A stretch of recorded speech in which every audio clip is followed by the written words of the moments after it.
Let's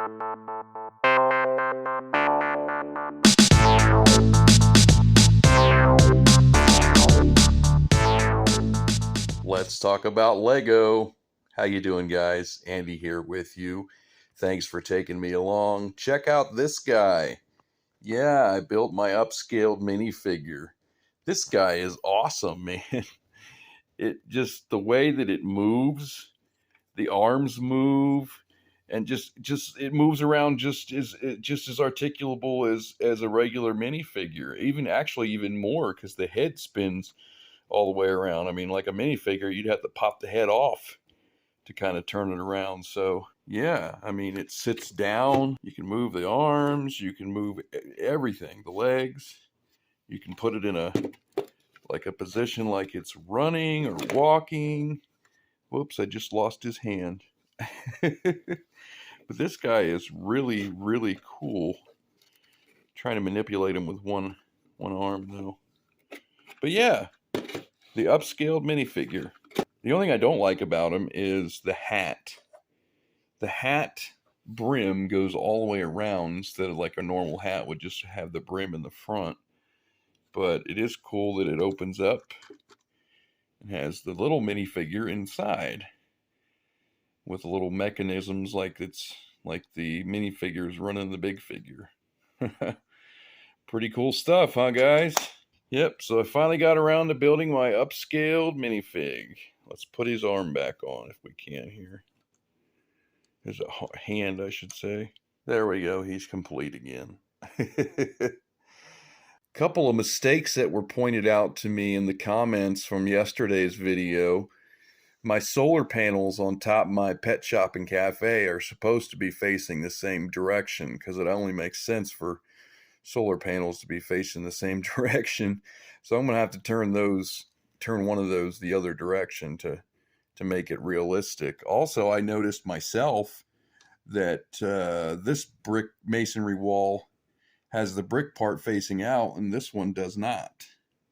So I need to change that too, make it consistent with both. Probably make them both masonry bricks out to make it look good. So yeah, there's that. And then I moved the train, the passenger train that I just doubled up, I put down here on the main line, on the ground line. I just figured because it's longer and it's got more track down here, it'd probably be better off down here on the on this side. Also, somebody pointed out to me that this engine had its gray lines here backwards to where it was facing the wrong angle, which was correct, and I fixed that. It also had its bogey. I guess the name of this down here, the bogey, was in the wrong hole, so it was sticking out in the back. So I had to fix that as well. But yeah, so it's looking good now. So I put that down there, and then I put this guy up here on the raised line because this guy doesn't get much love. So I figure, what the heck? Let's put him up here. That way, anytime I run the elevated line, this guy will get some love. This guy will get run. In terms of my tree house and my tree park camping area here, I had a couple of ideas. Here I started out I figured need some kind of a barrier between the highway and the wooded area, which only makes sense naturally. So I started putting some of these profile bricks down, and then I put a fence on top. What do you guys think? Do you think just put a profile brick wall there, or just put a fence, or put both like I have right now? That I'm kind of debating on which route I should go there. So, but I think there definitely needs to be a barrier here and a barrier over there between the highway and this wooded area section here. What do you guys think? Haven't yet started on the loop coaster, but I plan to do that here in the coming days or hours. Hopefully have it done by the new year, but we'll see. Yeah, haven't got started quite yet. But yeah, I think the new doubled up train is looking fabulous. I think the pet shop and cafe is looking good in the city. I noticed that we still got a whole base plate here we can fill up next to the A-frame cabin, as well as a whole base plate right here between the treehouse and the train station. I don't know if that tower is going to stay there. Probably not. Probably going to move that tower to somewhere else. But yeah, essentially there is a full base plate right there between those two, and there's a full base plate, as you can see. I put one in right there between the A-frame and the pet shop and cafe. I'm not quite sure what I'm going to put in either of those positions. Here, like I talked about yesterday, I'm going to probably continue that rock path or stone path from the treehouse, and probably maybe even run it over top the tracks somehow, like a walk path over the tracks, besides the sidewalk and the bike path, somewhere over in this area somewhere. And but I also thought that I need to put a pull-in area. If we're going to have campers and stuff in this area, there needs to be like a pull-in from the road.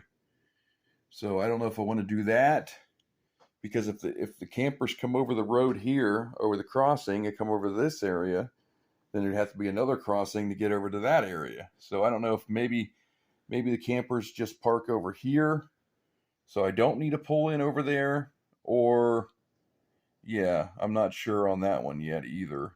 It would probably be easier to not put a pull-in over there and just use just create the footpath over the tracks, and then put more trees, more vegetation, and all that stuff on that base plate. Well, I also did a little moving around here with my modulars. Matter of fact, what I did was I slid everything from the assembly square down towards the Boutique Hotel, so that's all tight. And then I slid everything from the Jazz Club down the other way tight, and removed the downtown noodle and ice cream shop that was a rebrickable, as well as this blue building, which was also rebrickable from the two cozy houses. So I put those here on the other side. Now I've got a base plate and a half ready for the Natural History Museum. So what do you guys think? Everything looking good? Think it looks good with these two buildings over here on this side? Let me know what you think in the comments below. I've been talking about building a beach since I have that lighthouse and the surfer shop and all that stuff. What do you guys think about putting a beach right here on this angled section? Do you think I could pull it off? I think I could probably pull it off. Have about half of it as water and half of it as sand and beach area. And then it's going to be obviously right up against the tracks, but there are railroad tracks that run close to the ocean, right? So then I could put like water, like I said, on half of it, and half of it be sand, and then have the lighthouse sitting, over here in the corner or over here somewhere. And then the surf shop could be along those buildings right back there, because then it would make sense, because there's an ocean out here, so you'd have a surf shop. So what do you guys think? Could I pull it off? Do you think it'd be enough space to put a beach in here? I've never built a beach, so it's going to be a challenge. What do you guys think? Put your comments, your suggestions, your complaints, all that good stuff in the comments below. And I appreciate you guys taking me along today. I think that's all I have for you. So please smash that like button if you enjoyed the video, and subscribe if you're not subscribed yet, and stay tuned for more fantastic videos coming up in the future. I do have another video coming tomorrow. We're going to do kind of a 2023 year in review and talk about everything we've done so far this year. So you want to stay tuned and look out for that video coming up tomorrow. All right, guys, thanks again for taking me along. I appreciate it. Take care of yourselves. I'll see you in the next video. Have a good one. Bye-bye.